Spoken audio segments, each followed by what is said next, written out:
Bueno, la originalidad consiste en que la comunidad internacional dedicada a la obra de Max Weber en muy diversos países consideró durante cerca de 3 o 4 décadas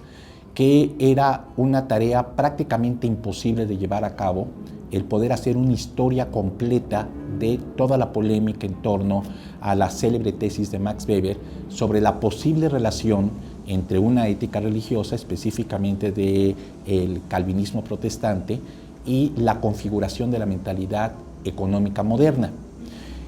Dada la enorme literatura bibliográfica que salió sobre este tema a lo largo desde que apareció la primera propuesta en 1904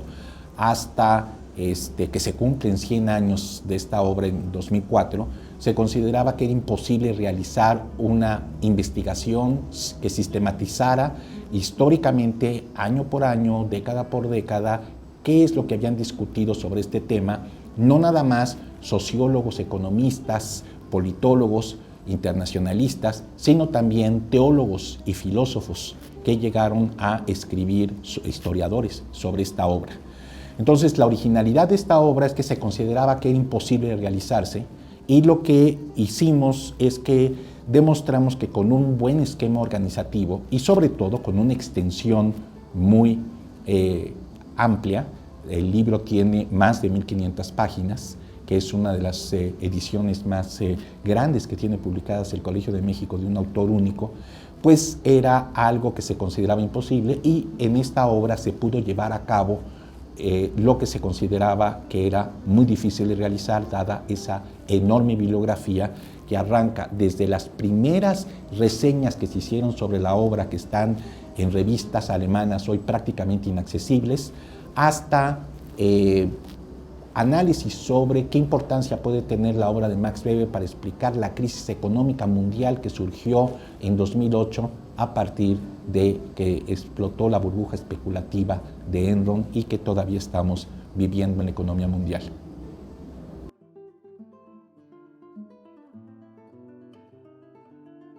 Bueno, básicamente porque en ella participaron todo tipo de investigadores. Todas las personalidades importantes en las ciencias sociales del siglo XX tuvieron algo que decir a favor o en contra de esta tesis. Y muchas veces no se sabe, por ejemplo, que el filósofo Karl Popper, el sociólogo Ramón Aron, los historiadores de la Escuela de los Anales de Francia como Lucien Febvre o Fernand Braudel tuvieron posiciones muy claras a favor o en contra de esta tesis. Por supuesto, en la sociología, Talcott Parsons, Ralph Dahrendorf, todo los que escribieron en México o en América Latina sobre estos temas, colegas como Andrés Lira, José Luis Reina, aquí en el Colegio de México, han tenido algo que decir sobre esta obra, igual que Roberto Blancarte. Y así como ellos, todas las figuras importantes del siglo XX, como Harold Lasky, Alfred Schutz, economistas como Joseph Schumpeter, todos ellos tienen algo importante. Entonces, esta obra no solamente pues, representa esta posibilidad de rastrear qué es lo que dijeron algunas especialistas alemanes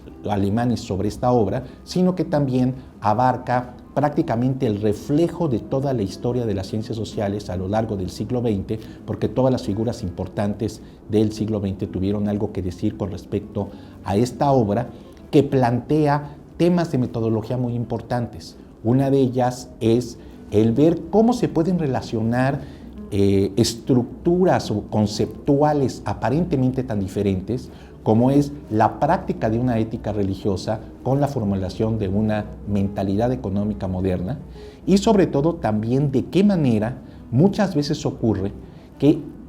la manera como la religión condiciona cierto tipo de acción,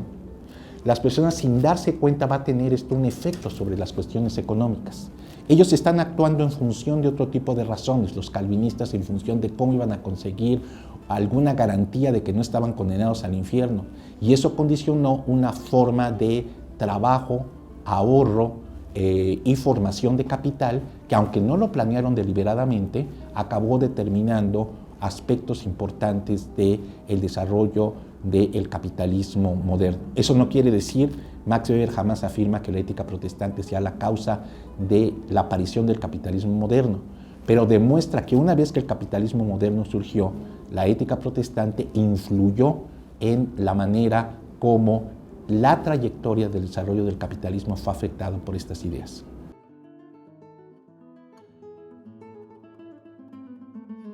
Esa fue una encuesta que hicieron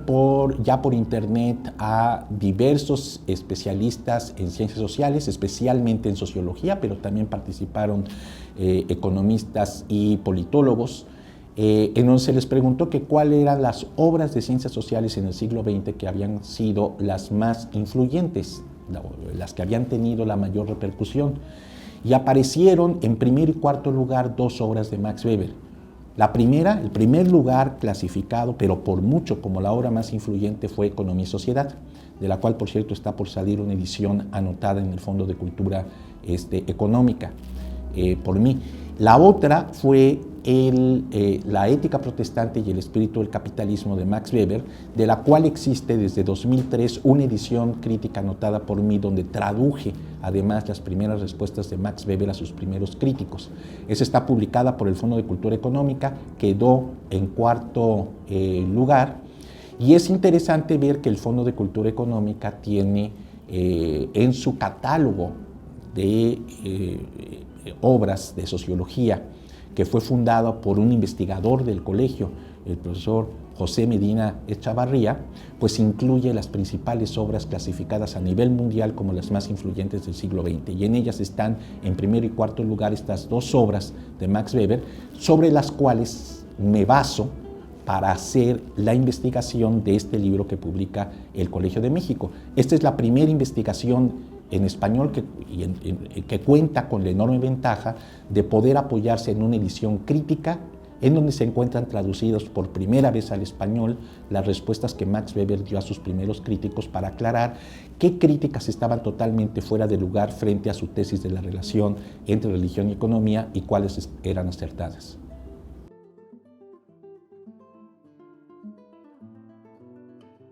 En parte porque se consideraba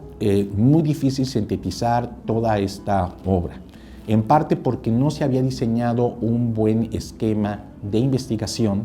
en donde se pudiera dar en un espacio razonable voz a todas las distintas posiciones que se habían dado,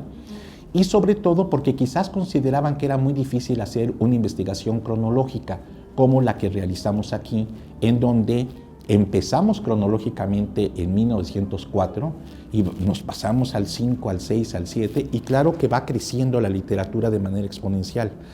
Conforme se avanza en las décadas, los capítulos son mucho más grandes. El capítulo más grande de todos es el último, que abarca de 2000 a 2012. Ese es el capítulo más grande de toda la investigación, porque la literatura en esa década dedicada a la polémica de Max Weber, que sigue viva, fue mucho mayor que la que se había realizado en décadas anteriores. Y en cambio los primeros capítulos son relativamente muy fáciles porque son unas cuantas obras en donde el propio Max Weber participa en esta polémica.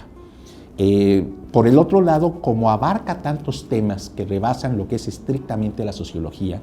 puesto que tiene que ver con cuestiones sobre el significado de la modernidad, hacia dónde va el capitalismo del siglo XXI, y sobre eso se sigue escribiendo mucho. E incluso un sociólogo como el sociólogo británico, germano-británico Ralph Dahrendorf, que fue el director de la Escuela de Economía de Londres, la London School of Economics, y además Warren de St. Anthony's College en Oxford,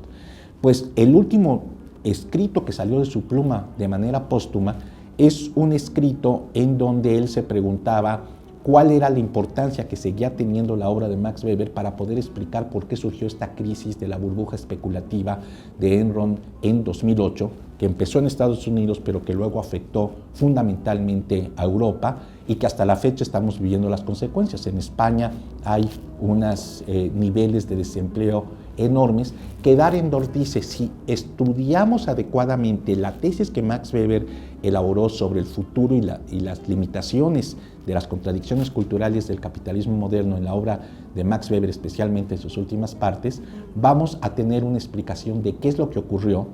y además un señalamiento de qué es lo que se tendría que hacer para intentarlo superarlo. Básicamente es que aunque ya el mundo contemporáneo globalizado, con la presencia de China, etcétera, por supuesto que no tiene que tener una ética protestante, sí tiene que tener una disciplina en lo que se refiere a la forma de cómo conseguir una acumulación de ahorro y no gastar lo que no se tiene, que es parte de lo que ocurrió en esta crisis especulativa de carácter hipotecario. Es decir, tenemos que trabajar, tener una cultura del ahorro y con fundamento en esta cultura del ahorro, gastándose lo que se tiene, se podría en principio solucionar parte de este problema que se generó en 2008. Pero si se siguen gastando en tarjetas de crédito y se siguen consiguiendo préstamos hipotecarios fáciles que después no se van a pagar, esto va generando una burbuja especulativa que no tiene ningún fundamento y base de producción. Lo que realmente explica el gran éxito y desarrollo globalizador del capitalismo moderno es que tenía una cultura de trabajo, de ahorro y de productividad, que es lo que le dio el fundamento para poder tener este enorme desarrollo. Entonces, esta obra, pues lo que hace es básicamente decirnos cómo se reflejó la historia de las ciencias sociales en el siglo XX a partir de la manera en que se discutió en muy diversos ámbitos disciplinarios la forma en que Weber estableció una conexión metodológica para entender cómo